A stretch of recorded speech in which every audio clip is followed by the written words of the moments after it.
Bismillahirrahmanirrahim. Assalamualaikum warahmatullahi wabarakatuh. Perkenalkan, nama saya Intisari Kembo, asal Flores, program studi Hukum Keluarga, Sekolah Tinggi Ilmu Syariah Hidayatullah Balikpapan.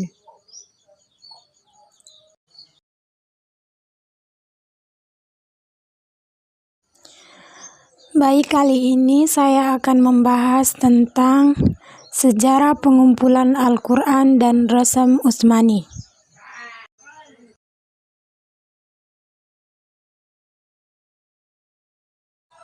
Hal-hal yang dibahas yaitu sebagai berikut. 1.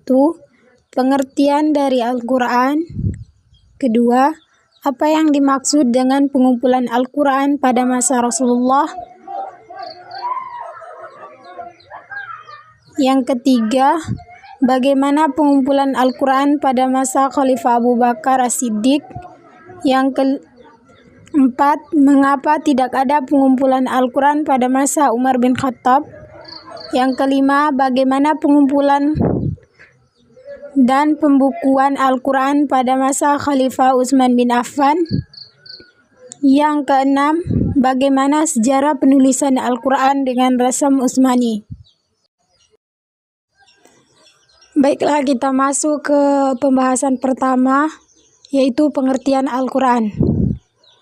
Al-Quran adalah kitab terakhir yang diturunkan Allah Subhanahu wa Ta'ala melalui malaikat Jibril kepada Nabi Muhammad SAW untuk disampaikan kepada seluruh umat manusia.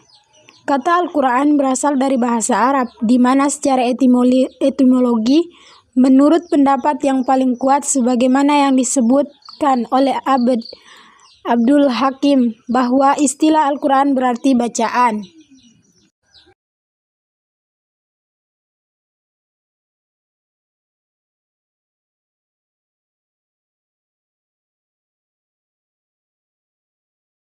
Baiklah, kita masuk ke pembahasan kedua, yaitu definisi pengumpulan Al-Quran.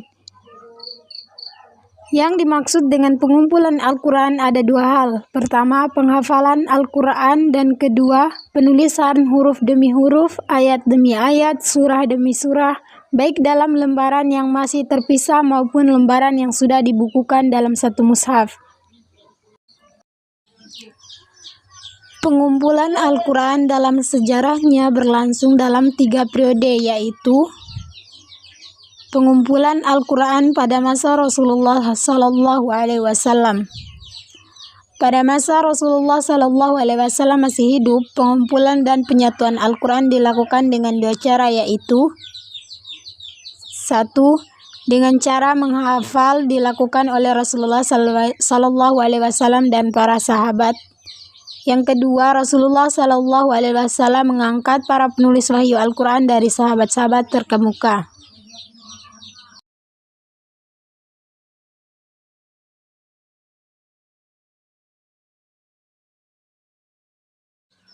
Pengumpulan Al-Quran pada masa Abu Bakar As-Siddiq.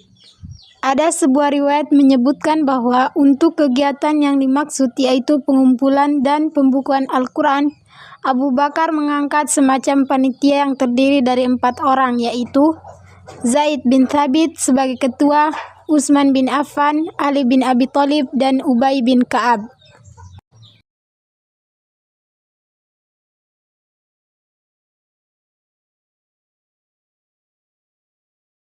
Dan ternyata sumbernya tidak cukup hanya hafalan dan catatan yang dibuat oleh Zaid sendiri, tapi melalui 2 sumber sekaligus, di antaranya catatan-catatan yang pernah dibuat pada zaman Rasulullah, hafal para sahabat. Setiap sumber harus dikuatkan oleh 2 orang saksi yang kuat.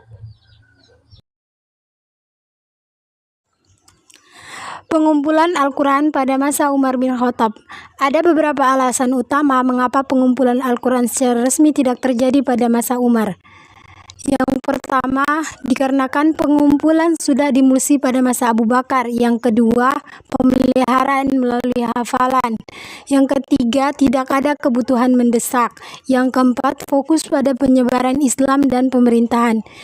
Karena itulah, tidak ada terjadinya pembukuan Al-Quran pada masa Pengumpulan Al-Quran pada masa Utsman bin Affan. Pada masa pemerintahan Utsman bin Affan terjadi perluasan wilayah Islam di luar Jazirah Arab, sehingga menyebabkan umat Islam bukan hanya terdiri dari bangsa Arab saja. Kondisi ini ternyata memiliki dampak positif dan negatif. Salah satu dampaknya adalah ketika mereka membaca Al-Quran karena bahasa asli mereka bukan bahasa Arab, fenomena ini ditangkap dan ditanggapi secara cerdas oleh salah seorang sahabat yang juga sebagai panglima perang pasukan muslim yang bernama Huzaifah bin al. Dan Imam Bukhari meriwayatkan dari Anas radhiyallahu an bahwa suatu saat Huzaifah yang pada waktu itu memimpin pasukan muslim untuk wilayah Syam mendapat misi untuk menaklukkan Armenia, Azerbaijan dan Irak, menghadap Utsman dan menyampaikan kepadanya atas realitas yang terjadi di mana terjadi perbedaan bacaan Al-Quran yang mengarah kepada perselisihan. Ia berkata, "Wahai Utsman, cobalah lihat rakyatmu. Mereka berselisih gara-gara bacaan Al-Quran. Jangan sampai mereka terus-menerus berselisih hingga menyerupai kaum Yahudi dan Nasrani." Hingga pada akhirnya, Utsman bersama para sahabat bersepakat untuk menyalin lembaran-lembaran pertama yang ada pada Abu Bakar dan menyatukan umat Islam pada lembaran-lembaran itu dengan bacaan-bacaan baku pada satu huruf. Kita masuk ke pembahasan yang berikutnya, yaitu sejarah perkembangan Rasam Utsmani. Rasam Al-Quran merupakan salah satu bagian disiplin ilmu Al-Quran yang mana di dalamnya mempelajari tentang penulisan mushaf Al-Quran yang dilakukan dengan cara khusus, baik dalam penulisan lafal-lafalnya maupun bentuk huruf yang digunakan. Rasam Al-Quran dikenal juga dengan nama Rasam Utsmani. Seperti yang kita ketahui, setelah Abu Bakar di zaman Utsman bin Affan, Al-Quran disalin lagi ke dalam beberapa naskah yang terdiri dari 4 tim. Dalam kerja penyalinan ini, mereka mengikuti ketentuan yang ditujukan oleh Utsman. Di antara ketentuan itu, yaitu 1. Menyalin ayat berdasarkan riwayat mutawatir, mengabaikan ayat-ayat mansukh dan tidak diyakini dibaca kembali di masa Nabi Sallallahu Alaihi Wasallam. Yang kedua, tulisannya secara maksimal maupun dia akomodasi qiraat yang berbeda-beda dan menghilangkan semua tulisan sahabat yang tidak termasuk ayat Al-Quran.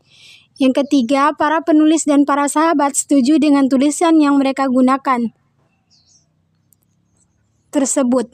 Para ulama menyebut cara penulisannya sebagai rasam al-mushaf.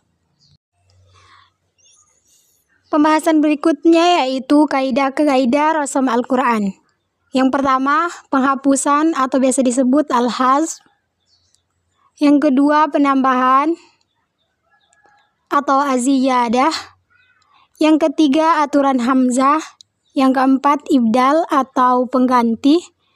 Yang kelima, aturan pemisahan atau al-fasl dan penyambungan, al-wasliyah. Yang keenam, kalimat yang mengandung 2 bacaan dan tulisan dengan salah satunya saja.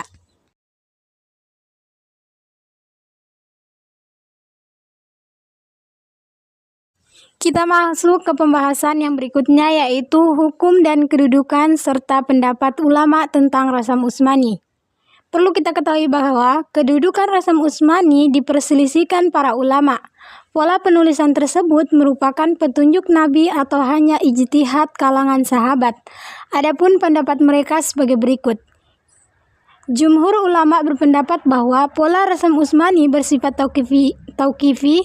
Sahabat-sahabat yang ditunjuk dan dipercaya Nabi SAW dan para tidak mungkin melakukan kesepakatan dalam hal-hal yang bertentangan dengan kehendak dan restu Nabi. Maka hukumnya wajib dengan alasan bahwa pola tersebut merupakan petunjuk Nabi. Yang kedua, pendapat yang kedua berpendapat bahwa pola penulisan di dalam Rasam Utsmani tidak bersifat tauqifi, tetapi hanya bersifat ijtihad para sahabat.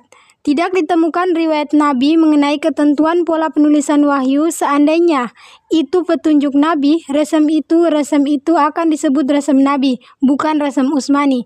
Tidak pernah ditemukan suatu riwayat, baik dari Nabi maupun sahabat, bahwa pola penulisan Al-Quran itu bersumber dari petunjuk Nabi. Pendapat yang ketiga berpendapat bahwa penulisan Al-Quran dengan resem imla'i dapat dibenarkan, tetapi khusus bagi orang awam.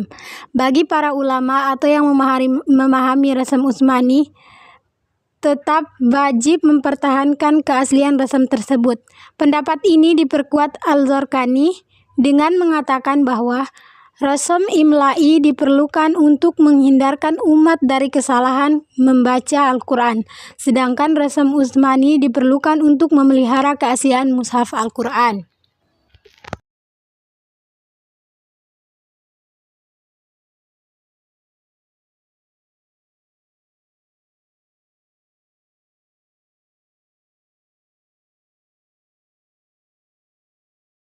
Dari ketiga pendapat di atas bahwa untuk penulisan Al-Quran secara utuh sebagai kitab suci umat Islam, hal ini mengingat pertimbangan-pertimbangan sebagai berikut. 1. Agar umat Islam di seluruh dunia memiliki kitab suci yang seragam dan pola penulisannya sesuai dengan pedoman aslinya. Yang kedua, pola penulisan Al-Quran dengan resem Utsmani kalaupun tidak bersifat tauqifi, minimal telah merupakan ijma atau kesepakatan para sahabat Nabi.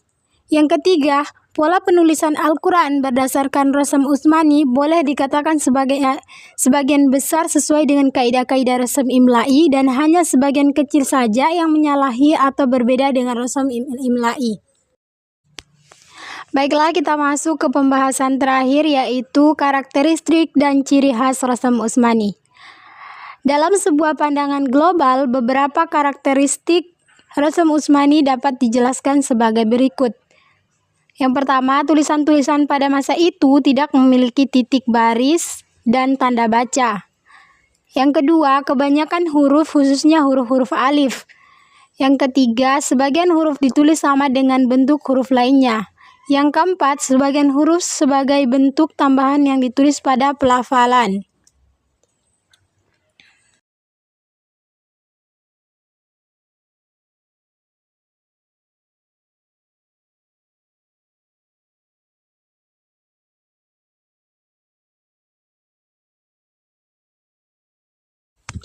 Al-Bukhari meriwayatkan hadis dari Abdullah bin Abbas. Beliau berkata bahwa Rasulullah SAW bersabda, Jibril membacakan kepadaku satu huruf bacaan Al-Quran, lalu saya mengikutinya. Tidak henti-hentinya saya memintanya mengulangi, dan dia mengulanginya hingga sampai 7 macam bacaan. Hadis riwayat Bukhari. Hadis ini adalah dalil bahwa Al-Quran memang diturunkan dengan 7 macam qiraah. Ketujuh macam qiraah tadi adalah sahih berdasarkan pengajaran Jibril kepada Rasulullah SAW, dan ketujuh macam qiraah tadi juga disampaikan semuanya kepada sahabat. Sebagaimana dijelaskan di atas, mengikuti resem Utsmani adalah wajib. Baiklah, sama-sama kita telah mendengarkan penjelasan di atas. Saya menyimpulkan bahwa sejarah turunnya Al-Quran sangatlah disesuaikan dengan keadaan dan kebutuhan masyarakat saat itu. Meskipun Al-Quran adalah sajian samawah, tetapi Al-Quran sangat berkepentingan bagi penataan dunia, khususnya umat manusia. Usaha pengumpulan dan kodifikasi Al-Quran telah dimulai sejak masa Rasulullah SAW. Secara resmi, kodifikasi Al-Quran dimulai pada masa Khalifah Abu Bakar dan Umar bin Khattab. Pada masa